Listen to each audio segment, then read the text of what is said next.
Degree prelims exam May 2 വരാൻ പോവുകയാണ്. രണ്ട് ടൈപ്പ് സ്റ്റുഡൻസ് ആണ് ഇപ്പോ ഈ പരീക്ഷ എഴുതാൻ പോകുന്നത്.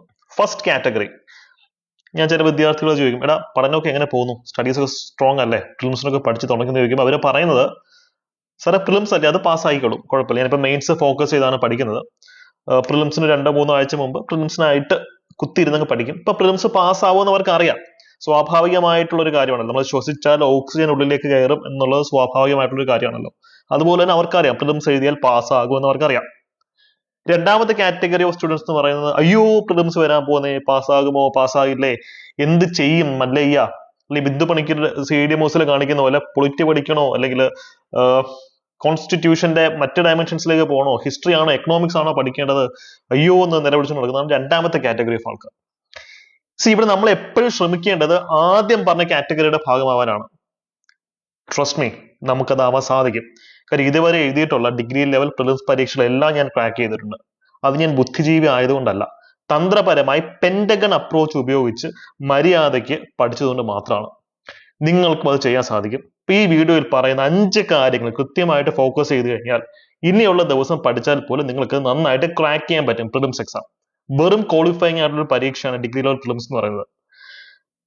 തന്ത്രപരമായി പഠിച്ചാൽ ഇത് തോക്കാൻ ഒക്കത്തില്ല, അത്രക്ക് ഈസിയാണ് ഡിഗ്രി ലെവൽ പ്രിലിംസ്. മെയിൻസ് ടഫാണ്, സമ്മതിക്കുന്നു. പ്രിലിംസ് നമുക്ക് പാസ്സാവാൻ പറ്റും. മെയിൻസിന്റെ സ്ട്രാറ്റജി ഇതിനു ശേഷം ഞാൻ ഡിസ്കസ് ചെയ്തുതരാം. എഗെയിൻ, നമ്മുടെ ബാച്ചിന്റെ ഭാഗമായിട്ടുള്ള വിദ്യാർത്ഥികൾ ഈ വീഡിയോ കാണണമെന്നില്ല, ദയവായി സ്കിപ്പ് ചെയ്യുക. കാര്യം നിങ്ങൾക്ക് ഒന്നാമത്തെ സമയം കുറവാണ്, പോയി പഠിച്ചോളൂ. കാര്യം നമ്മുടെ ബാച്ചിൽ ഓൾറെഡി തന്നിട്ടുള്ള ക്ലാസ് ആണിത്. ഈ ക്ലാസ് എന്ന് പറയുന്ന രീതിയിൽ തന്നെ നിങ്ങളുടെ ബാച്ചസ് റൺ ആവുക.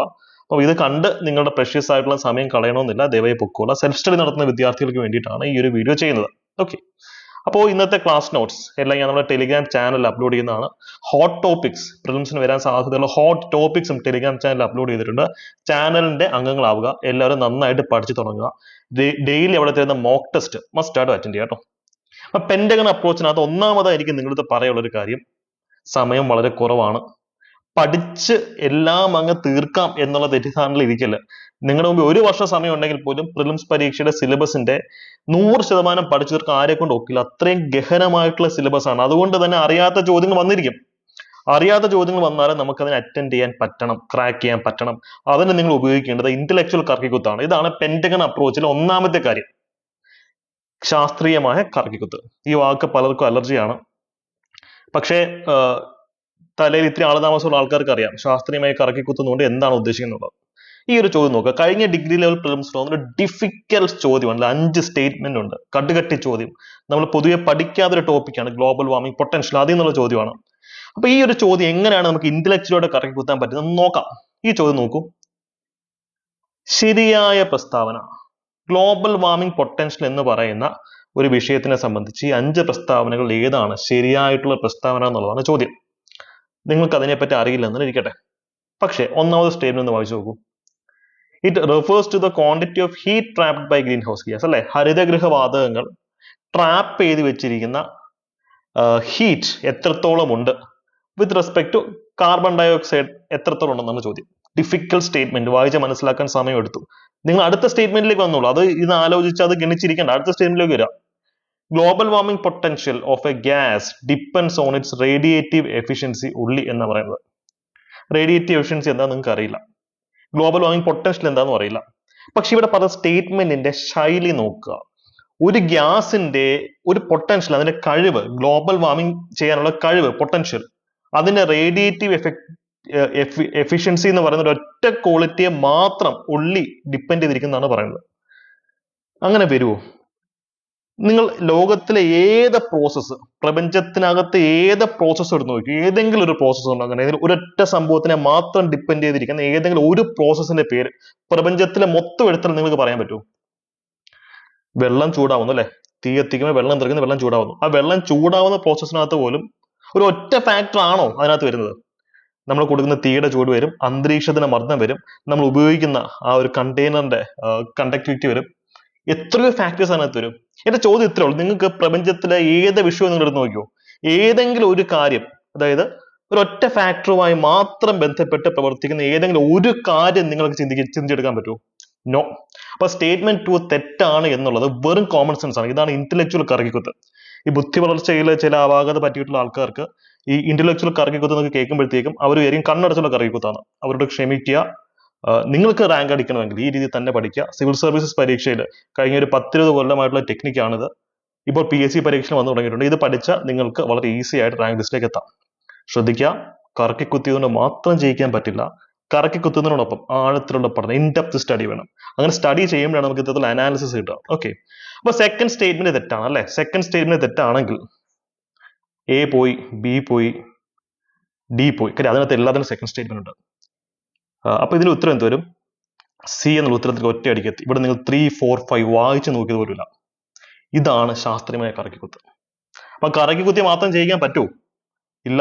കറക്കിക്കുത്തി നമുക്കൊരു 10-20 മാർക്ക് എക്സ്ട്രാ വാങ്ങിച്ചെടുക്കാം, അത്രേ ഉള്ളൂ. പക്ഷെ കൂടുതൽ മാർക്കും പഠിച്ചു തന്നെ നേടേണ്ടതാണ് അല്ലെ? ഇനി അടുത്ത ഒരു അപ്രോച്ചിലേക്ക് പോകും. അപ്പൊ ഒന്നാമത്തെ ടെക്നിക്ക് മനസ്സിലായല്ലോ, ഇന്റലക്ച്വൽ ആയിട്ട് കറക്കി കുത്തണം, കറക്കി കുത്താതെ മുന്നോട്ട് പോകരുത്. ഇനിയാണ് ആഴത്തിലുള്ള പഠനത്തിന്റെ ഇമ്പോർട്ടൻസ്. ആഴത്തിലുള്ള പഠനത്തിന്റെ ഇമ്പോർട്ടൻസ് നമ്മുടെ പ്രിലിംസിന്റെ സിലബസ് എടുത്ത് നോക്കി. അതിനകത്ത് ഇംഗ്ലീഷ്, മാത്സ്, മലയാളം, റീസണിങ്, അവിടുന്ന് തന്നെ 50 മാർക്കിന് ചോദ്യങ്ങളുണ്ട്. ഈ സിലബസ് നമുക്ക് പെട്ടെന്ന് പഠിച്ചു തീർക്കാവുന്നതാണ്. വൊക്കാബുലറി ആണ് കൂടുതലും മലയാളത്തിൽ നിന്ന് വരിക. ഇംഗ്ലീഷിൽ 10 മാർക്ക് വൊക്കാബുലറി ആണ്, ബാക്കി 10 മാർക്കാണ് ഗ്രാമർ വരുന്നത്. മാത്സ് ഡിഫിക്കൽട്ട് ആണെങ്കിൽ റീസണിങ്ങിനകത്ത് നിങ്ങൾക്ക് 10 മാർക്ക് അവിടെ കിടപ്പുണ്ട് അല്ലെ? ഇതിന്റെ കൂടെ IT പെട്ടെന്ന് പഠിച്ചു തീർക്കാൻ പറ്റുന്ന സിലബസ് ആണ് IT. 5 മാർക്ക് അവിടെ നിന്നാണ്, 5 മാർക്ക് അല്ലെ? ആർട്ട്, കൾച്ചർ, ലിറ്ററേച്ചർ, സ്പോർട്സും കൂടെ പഠിച്ചു കഴിഞ്ഞാൽ പ്രിലിംസിനകത്തെ ഒരു സിംഹഭാഗം സിലബസ് നമുക്ക് കവർ ചെയ്യാൻ പറ്റും. ഈ IT ഒക്കെ നമ്മളുടെ 4-5 ദിവസം കുത്തിയിരുന്നാൽ പഠിച്ചു തീർക്കാവുന്ന ടോപ്പിക്കേ ഉള്ളൂ. വളരെ നിസ്സാരമായിട്ടുള്ള ടോപ്പിക്കാണ് ഇൻഫർമേഷൻ ടെക്നോളജി. അപ്പൊ ഇത്രയും സബ്ജക്റ്റുകൾക്ക് arts, literature, culture, sports, sorry S ആണ് വരുന്നത്, sports, maths, English, Malayalam, IT, arts, literature, culture, sports, ഇത്രയും വിഷയങ്ങൾക്ക് പ്രയോറിറ്റി കൊടുത്ത് പഠിച്ചു കഴിഞ്ഞാൽ നിങ്ങൾക്ക് നല്ല രീതിയിൽ മാർക്ക് ബൂസ്റ്റ് ചെയ്യാൻ പറ്റും. ഞാൻ പഠിച്ചത് ഇങ്ങനെയാണ്. അപ്പോ രണ്ടാമത്തെ അപ്രോച്ച്, പെൻഡഗണിന്റെ രണ്ടാമത്തെ അപ്രോച്ച് നിങ്ങൾക്ക് കിട്ടിയല്ലോ, ക്ലിയർ ആണല്ലോ. ഈ വിഷയങ്ങൾ പഠിക്കുമ്പോൾ കറണ്ട് അഫയേഴ്സിന് മുൻതൂക്കം കൊടുത്ത് തന്നെ പഠിക്കുക. അവാർഡുകൾ അല്ലെ, അല്ലെങ്കിൽ സ്പോർട്സ് അവാർഡ്സ്, ലിറ്ററേച്ചർ അവാർഡ്സ് എല്ലാം മുൻതൂക്കം കൊടുത്ത് തന്നെ പഠിക്കുക. ഇനി പെൻഡഗൺ അപ്രോച്ചിന്റെ മൂന്നാമത്തെ തത്വത്തിലേക്കാണ് വരുന്നത്. ഇതാണ് ഞാൻ ആഴത്തിലുള്ള പഠനത്തിന്റെ ഇമ്പോർട്ടൻസ്. ആഴത്തിൽ പഠിക്കുക എന്ന് പറഞ്ഞാൽ വലിച്ചു വാരി പഠിക്കുക എന്നല്ല അർത്ഥം. ഒരു വിഷയത്തിൽ അങ്ങ് മുങ്ങിത്താന്ന് മുത്തുച്ചിപ്പികൾ പറക്കിക്കൊണ്ട് വരിക എന്നുള്ളതല്ല അതിന്റെ അർത്ഥം.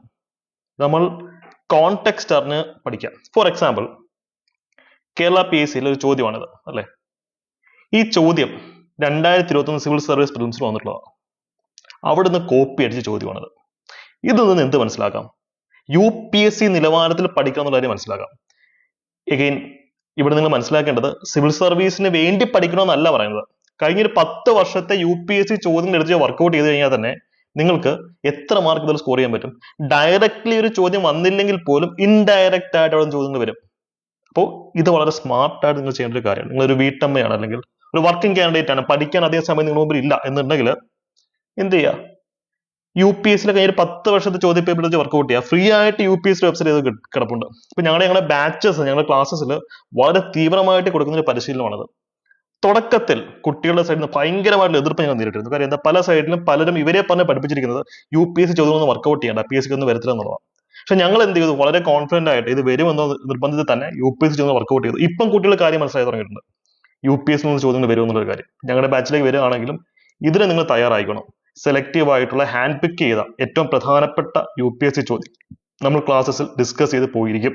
ഓക്കെ, യെസ്, ഇതാണ് UPSC ഇൻഫ്ലുവൻസിനെ പറ്റി എനിക്ക് പറയാനുള്ളത്. ഇവിടെ ഞങ്ങളെ അനുകരിക്കുന്ന ആൾക്കാർ, പണ്ട് എതിർക്കുകയും ഇന്ന് അനുകരിക്കുകയും ചെയ്യുന്ന ആൾക്കാർ ഇപ്പൊ ഇത് പറയുന്നുണ്ട്. പക്ഷെ അവർ മിസ് ഔട്ട് ചെയ്യുന്ന പ്രധാനപ്പെട്ട ഒരു പ്രശ്നം എന്താണെന്ന് വെച്ച് കഴിഞ്ഞാൽ PSC ട്രാക്ക് മാറ്റിക്കൊണ്ടിരിക്കുക. സിവിൽ സർവീസസിലെ ചോദ്യങ്ങൾ മാത്രമല്ല ഇപ്പം ചോദിക്കുന്നത്, മറ്റ് സംസ്ഥാനങ്ങളിലെ PSC പരീക്ഷകളിലെ ചോദ്യങ്ങൾ ചോദിക്കുന്നുണ്ട്. അതാണ് കഴിഞ്ഞ ഡിഗ്രിയുടെ എക്സാംസിൽ ചോദിച്ചൊരു ചോദ്യമാണ്. ഇത് ഒഡീഷ അഡ്മിനിസ്ട്രേറ്റീവ് സർവീസ് പരീക്ഷയിൽ വന്നിട്ടുള്ളതാണ്. ഞങ്ങൾ കഴിഞ്ഞ LSGD പരീക്ഷ അല്ലെ, LST സെക്രട്ടറി പരീക്ഷയുടെ സമയം മുതൽ പറയുന്ന ഒരു കാര്യമാണത്.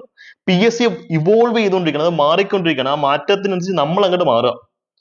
അത് നമ്മൾ കറക്കി കുത്തണം, ശാസ്ത്രീയമായിട്ട് ആഴത്തിലിറങ്ങി പഠിക്കണം, മറ്റ് സംസ്ഥാനങ്ങളിലെ ചോദ്യ പേപ്പറുകൾ പഠിക്കണം. വലിച്ചു വാരി പഠിക്കണം എന്നല്ല പറഞ്ഞത്, സിലബസ് എടുത്തു വെച്ചിട്ട് അതിനകത്തുള്ള ടോപ്പിക്സ് മാത്രം പഠിക്കാം. ഇത് ഫ്രീ മാർക്കാണ്, മനസ്സിലായല്ലോ. മറ്റൊരു ചോദ്യ പേപ്പർ വർക്ക്ഔട്ട് ചെയ്യുന്നു, അതിൽ നിന്നൊരു ചോദ്യം നമുക്ക് ഫ്രീ മാർക്കാണ്, അധിക സമയം ഇൻവെസ്റ്റ് ചെയ്യാതെ നമുക്ക് കിട്ടുന്ന മാർക്കാണ്. ഓക്കെ, അപ്പൊ ഇത് UPSC ചോദ്യങ്ങളുടെ കൂടെ ഇതും നിങ്ങൾ വർക്ക്ഔട്ട് ചെയ്ത് മുന്നോട്ട് പോവുക. ഓക്കെ, അപ്പോ 3 പ്രധാനപ്പെട്ട കാര്യങ്ങൾ നമ്മൾ പറഞ്ഞു അല്ലെ. ഒന്നാമത്തെ എന്തായിരുന്നു? എലിമിനേഷൻ ടെക്നിക്സ് കറക്റ്റായി വർക്കൗട്ട് ചെയ്യുക. രണ്ടാമത് എന്തായിരുന്നു, selected subject MEM, IT, arts, sports, literature, culture പഠിക്കുക. മൂന്നാമത്തെ കാര്യം UPSC ചോദ്യങ്ങളും അതിനോടൊപ്പം മറ്റ് സംസ്ഥാനങ്ങളിലെ PSC ചോദ്യങ്ങളും വർക്കൗട്ട് ചെയ്യുക. ഇനി നാലാമത് എനിക്ക് പറയാനുള്ളതാണ് ഹോട്ട് ടോപ്പിക്സ്. സിലബസ് മുഴുവൻ പഠിക്കാൻ സമയമില്ല. അപ്പൊ ഹിസ്റ്ററിയിൽ നിന്ന് എന്ത് പഠിക്കണം, ജോഗ്രഫിയിൽ നിന്ന് എന്ത് പഠിക്കണം, ഇതൊക്കെ കൃത്യമായിട്ടുള്ള ഒരു PDF-ലാക്കി നിങ്ങൾക്ക് തന്നിട്ടുണ്ട്. ഫ്രീ ആയിട്ട് നമ്മൾ ടെലിഗ്രാം ചാനൽ അപ്ലോഡ് ചെയ്തിട്ടുണ്ട്. ഇന്നത്തെ ടെലിഗ്രാം ചാനൽ, ഇന്നത്തെ ഡേറ്റിലുള്ള ടെലിഗ്രാമിൽ കയറി നോക്കി കഴിഞ്ഞാൽ ഇതെല്ലാം കിട്ടും. ചാനലിന്റെ ലിങ്ക് ഞാൻ കമന്റ് സെക്ഷനിൽ പിൻ ചെയ്ത് വെച്ചിട്ടുണ്ട്. അപ്പൊ ആ ടോപ്പിക്സ് പഠിച്ചാൽ തന്നെ GK സബ്ജക്ട് നല്ല രീതിയിൽ നമുക്ക് കവർ ചെയ്ത് കിട്ടും. അതാണ് ഞാൻ പറഞ്ഞത്. ഇനിയുള്ള സമയം എല്ലാം പഠിച്ച് തീർക്കണം എന്നുള്ള വാശി കാണിക്കരുത്. അത് ഇമ്പോസിബിൾ ആണ്. പക്ഷേ നമുക്ക് പ്രിലിംസ് ജയിക്കാൻ വേണ്ട ടോപ്പിക്സ് ഉണ്ടല്ലോ, അത് പഠിച്ചു തീർക്കാൻ പറ്റും. ഞങ്ങളുടെ ഇപ്പൊ റൺ ചെയ്യുന്ന ക്രാഷ് കോഴ്സിലും ഹോട്ട് ടോപ്പിക്സിനാണ് മുൻതൂക്കം കൊടുക്കുന്നത്. സിലബസ് എല്ലാം തന്നെ പഠിപ്പിച്ചു തീർക്കും. പക്ഷെ ആ സിലബസിനകത്ത് ഹോട്ട് ടോപ്പിക്സ് വരുമ്പോൾ അതിന് മുൻതൂക്കം കൊടുത്താണ് നിങ്ങളെ പഠിപ്പിക്കുക. അതുകൊണ്ട് സിലബസ് സമഗ്രമായിട്ട് കവർ ചെയ്യുന്നതിനോടൊപ്പം എന്ത് ചെയ്യാൻ പറ്റും, ഹോട്ട് ടോപ്പിക്സ് അല്ലെങ്കിൽ ചോദ്യങ്ങൾ വരുമെന്ന് ഉറപ്പുള്ള മേഖലയിൽ നിങ്ങൾക്ക് എന്താ പറയാ സ്പെഷ്യൽ ഫോക്കസ് കൊടുത്ത് പഠിക്കാൻ സാധിക്കും. ഇതിന്റെ PDF ഫ്രീ ആയിട്ട് തന്നെ നമ്മുടെ ടെലിഗ്രാം ചാനൽ അപ്ലോഡ് ചെയ്തിട്ടുണ്ട് കേട്ടോ. യെസ്, അതുകൊണ്ട് ഞാൻ അതിനെപ്പറ്റി അധികം പോകുന്നില്ല. നമ്മുടെ ഡിഗ്രി പ്രിലിംസ് 2026 എന്നുള്ള പ്ലേലിസ്റ്റ് ചെക്ക്ഔട്ട് ചെയ്ത് കഴിഞ്ഞാൽ അതിന്റെ ഡീറ്റെയിൽഡ് ക്ലാസ്സസ്, ഓരോ സബ്ജക്റ്റിന്റെ ഡീറ്റെയിൽഡ് ക്ലാസ്സസ്, ഹോട്ട് ടോപ്പിക്സ് ഏതാണെന്നുള്ള കാര്യത്തിൽ കൃത്യമായിട്ടുള്ള ഇൻഫർമേഷൻ നിങ്ങൾക്ക് കിട്ടും. ഓക്കെ, ഇനി നമുക്ക് വരാൻ പോകുന്നത് അവസാനമായി എനിക്ക് പറയാനുള്ള ഒരു കാര്യത്തിലാണ് കോൺഫിഡൻസ്. PSC പരീക്ഷകൾ ജയിക്കുന്നത് ഏറ്റവും ബുദ്ധിമാന്മാരായിട്ടുള്ള വ്യക്തികളല്ല, ഏറ്റവും ഡിസിപ്ലിൻഡ് ആയിട്ടുള്ള, കൺസിസ്റ്റന്റ് ആയിട്ട് പഠിക്കുന്ന, കോൺഫിഡന്റ് ആയിട്ടുള്ള വ്യക്തികളാണ് PSC പരീക്ഷ ക്രാക്ക് ചെയ്യുന്നത്. അതുകൊണ്ടാണ് ഇപ്പൊ നിങ്ങൾക്കറിയാം, നിങ്ങളുടെ കൂടെ സ്കൂളിലോ കോളേജിലോ ഒക്കെ പഠിച്ച വലിയ വലിയ ബുദ്ധിജീവികൾ അവർ PSC UPSC പഠനത്തിന് വേണ്ടി ഇറങ്ങുന്നു. അവർക്ക് ഉദ്ദേശിക്കുന്ന രീതിയിൽ മാർക്ക് സ്കോർ ചെയ്യാൻ സാധിക്കുന്നില്ല. പക്ഷേ നിങ്ങളുടെ കൂടെ പഠിച്ചൊരു ബാക്ക് ബെഞ്ചർ, അവൻ അല്ലെങ്കിൽ അവൾ പെട്ടെന്ന് പരീക്ഷ ക്രാക്കായി ജോലിയിലേക്കായിരുന്നു. അത് എന്തുകൊണ്ട് അങ്ങനെ സംഭവിക്കുന്നത്? ബിക്കോസ് അവർ കോൺഫിഡന്റ് ആണ്, ഇത് ജയിച്ചെടുക്കാൻ വരുന്നത് കോൺഫിഡന്റ് ആണ്. ഈ വീഡിയോ തുടങ്ങിയപ്പോൾ ഞാൻ നിങ്ങളുടെ അടുത്ത് പറഞ്ഞൊരു കാര്യമില്ലേ, ചില വിദ്യാർത്ഥികൾ സംസാരിക്കുമ്പോൾ അവർ പ്രിലിംസ് പാസ്സാവും, അവർ അത്രയും ഉറപ്പാണ്. കാര്യം പ്രിലിംസ് പാസ്സാവാൻ പറ്റുന്നതേ ഉള്ളൂ. അത് അവർക്ക് ആ സത്യം അവർക്ക് അറിയാം. ഒരു ഓവർ കോൺഫിഡന്റ് ആവുന്നതല്ല, അവർക്ക് കാര്യങ്ങൾ അറിയാം. ഇന്ന കാര്യങ്ങളൊക്കെ പഠിച്ചെങ്കിൽ പ്രിലിംസ് പാസ്സാവാൻ പറ്റും. കഴിഞ്ഞ വർഷം തന്നെ 10-35,000 പേരാ പ്രിലിംസ് പാസ്സായത്, ഡിഗ്രി പ്രിലിംസ് അല്ലേ. അപ്പോൾ ഈ ഒരു കോൺഫിഡൻസ് നിങ്ങൾ കൾട്ടിവേറ്റ് ചെയ്ത് തുടങ്ങിക്കഴിഞ്ഞാൽ നിങ്ങളെ പിന്നെ പിടിച്ചാൽ കിട്ടില്ല. നിങ്ങളുടെ ചുറ്റും ധാരാളം നെഗറ്റിവിറ്റി പരത്തുന്ന ന്യൂസസ് കാണും. പല സ്ഥലങ്ങളിൽ പലതും നിങ്ങൾ കേൾക്കും. അതിന് ചെവി കൊടുക്കരുത്. വളരെ കൂളായിട്ട് പഠിച്ച് മുന്നോട്ട് പോവുക. ഡിസിപ്ലിനും ആത്മാർത്ഥമായിട്ട് പഠിക്കാനുള്ള മനസ്സും ഉണ്ടെന്നുണ്ടെങ്കിൽ പ്രിലിംസ് അല്ല, മെയിൻസ് അല്ല, ഇന്റർവ്യൂ എല്ലാം നമ്മുടെ കൈ കുമ്പിളിൽ തന്നെ ഇരിക്കും. PSCയോട് ചെക്ക് ചെയ്യുന്ന ഒരു കാര്യമാണ് ത്രൂ ക്വസ്റ്റ്യൻസ്. എക്സാം ഹോളിൽ നിങ്ങൾ ടെൻഷൻ അടിക്കുന്നുണ്ടോ, നിങ്ങൾക്ക് കോൺഫിഡൻസ് ഉണ്ടോ, അറിയാത്തൊരു ചോദ്യം വന്നാൽ നിങ്ങൾ പതറുന്നുണ്ടോ, അതും PSC ഈ ഒരു യാത്രയിൽ ചെക്ക് ചെയ്യുന്നുണ്ട് ചോദ്യങ്ങളുടെ രൂപത്തിൽ. അപ്പൊ നിങ്ങൾ കോൺഫിഡന്റ് ആണെന്ന് എക്സാം ഹോളിൽ പ്രൂവ് ചെയ്ത് കൊടുത്താൽ മതി, നിങ്ങൾക്ക് സെറ്റ് ആക്കാൻ പറ്റും. ഓക്കെ, കാര്യം ഇനിയുള്ള കുറച്ച് ആഴ്ചകൾ നിങ്ങൾ സാക്രിഫൈസ് ചെയ്യുവാണെങ്കിൽ നിങ്ങളുടെ ജീവിതത്തിലെ ഇനിയുള്ള കുറേ നാളുകൾ, വർഷങ്ങൾ നിങ്ങൾക്ക് സേഫ് ആക്കാൻ സാധിക്കും. ഇപ്പൊ നിങ്ങളുടെ പേരൻസ് ആണെങ്കിലും നിങ്ങൾ പഠിക്കുന്ന കാണുമ്പോഴത്തേക്കും അവർ നിങ്ങളുടെ ഒരുപക്ഷെ തുറന്ന് പറയുന്നില്ലെങ്കിലും അവരുടെ മനസ്സിൽ കൂടെ പോകുന്ന ഒരു വിഷയം ഉണ്ടല്ലേ, നിങ്ങൾ പ്രിലിംസ് എഴുതുന്നു പാസ്സാവുന്നു, മെയിൻസ് എഴുതുന്നു പാസ്സാവുന്നു, റാങ്ക് ലിസ്റ്റിലേക്ക് വരുന്നു, അങ്ങനെ നിങ്ങളുടെ കുടുംബത്തിന്റെ ഫ്യൂച്ചർ സേഫ് ആൻഡ് സെക്യൂർഡ് ആക്കുന്നു. ഒരു middle class, lower middle class അല്ലെങ്കിൽ സോ കോൾഡ് വൾണറബിൾ സെക്ഷൻ, അവർക്കൊക്കെ എന്താ പറയാ നല്ലൊരു ജീവിത സാഹചര്യം കെട്ടിപ്പടുക്കാൻ ഇതിലും മികച്ചൊരു ഓപ്പർച്യൂണിറ്റി, PSC പോലെ മികച്ചൊരു ഓപ്പർച്യൂണിറ്റീസ് വളരെ കുറവാണ് പുറത്തുള്ളത്. ഇല്ലെന്നല്ല പറയുന്നത്, കുറവാണ്. അപ്പൊ നിങ്ങൾ പഠിക്കുമ്പോൾ നിങ്ങളുടെ പേരൻസിന്റെ മുഖം നിങ്ങളുടെ മനസ്സിൽ എപ്പോഴും ഉണ്ടാവണം. നിങ്ങൾ പഠിക്കുന്നത് കാണുമ്പോൾ അവരുടെ മനസ്സിൽ കൂടെ പോകുന്ന വിഷ്വൽസ് അതാണ്. കാര്യം അവരെ എല്ലാവരുടെ അടുത്ത് ഉത്തരം പറഞ്ഞുകൊണ്ടിരിക്കുക. നിങ്ങളുടെ ബന്ധുക്കളുടെ, നാട്ടുകാരുടെ അടുത്ത് മോൻ എന്ത് ചെയ്യുക അല്ലെങ്കിൽ മോൾ എന്ത് ചെയ്യുക, PSC പഠിക്കുക. PSC പഠിക്കുകയാണോ, ബുദ്ധിമുട്ടല്ലേ PSC, അതിന് വരെ മറ്റെന്തെങ്കിലും ചെയ്താൽ പോരെ, UK വല്ലതും അയച്ചാൽ പോരെ എന്നൊക്കെ അവർ ചോദിക്കും. ആ ചോദ്യത്തിനൊക്കെ മറുപടി കൊടുത്ത് ഫൈറ്റ് ചെയ്താണ് അവർ നിങ്ങൾക്ക് വേണ്ടി നിൽക്കുന്നത്. അപ്പൊ അതുകൊണ്ട് തന്നെ അവരെ മനസ്സിൽ കണ്ടുകൊണ്ട് സ്ട്രോങ് ആയിട്ട് പഠനം മുന്നോട്ട് കൊണ്ടുപോവുക. ഞാൻ ഈ പറഞ്ഞ പെന്റഗൺ അപ്രോച്ച് ഉപയോഗിച്ച് പഠിക്കാൻ നിങ്ങൾ റെഡി ആണെങ്കിൽ, അതായത് കൺസിസ്റ്റന്റ് ആയിട്ട് ഡിസിപ്ലിനോട് കൂടി പഠിക്കാൻ റെഡി ആണെങ്കിൽ, ഇനിയുള്ള ആഴ്ചകൾ എൻ്റെ കൂടെ സഞ്ചരിക്കാൻ റെഡി ആണെങ്കിൽ നമ്മുടെ ഈ ബാച്ച് നിങ്ങൾക്ക് അംഗമാവുന്നതാണ്. ഈ പറഞ്ഞ കാര്യങ്ങളും എല്ലാം ഇതിൽ തന്നെ കിട്ടും. ഈ ബാച്ചിന്റെ ഭാഗമാവുകയാണെങ്കിൽ പിന്നെ പുറത്തുനിന്ന് മറ്റൊരു മെറ്റീരിയലിന്റെ ആവശ്യം നിങ്ങൾക്ക് വരില്ല. പ്രിലിംസ് പാസ്സാവാനായിട്ട് ഇത് തന്നെ ധാരാളമായിരിക്കും. ഓക്കെ, അപ്പൊ എന്താണ് നിങ്ങളുടെ പ്രിലിംസിനെ സംബന്ധിച്ചിട്ടുള്ള ഒരു കോൺഫിഡൻസ്, അത് കമന്റ് സെക്ഷനിൽ കമന്റ് ചെയ്യാം. ഈ പ്രിലിംസ് അടിച്ചെടുക്കും, ജയിച്ചിരിക്കും എന്ന് കോൺഫിഡൻസ് ഉള്ള ആൾക്കാരൊക്കെ, നേരത്തെ ഉള്ള കോൺഫിഡൻസ് ഉള്ള ആൾക്കാരൊക്കെ വിൻ എന്ന് കമന്റ് ചെയ്യുക. ഞാൻ എല്ലാ വീഡിയോയിലും പറഞ്ഞ വിൻ എന്ന് കമന്റ് ചെയ്യണം. അതായത് നിങ്ങൾ ഓരോരുത്തരും വിജയികളാണ്. വിജയമല്ലാതെ നിങ്ങൾക്ക് മറ്റൊരു ഓപ്ഷൻ ഇല്ല. there is no other option whatsoever. So comment ചെയ്യുക, എന്നിട്ട് പഠിച്ചു തുടങ്ങാം.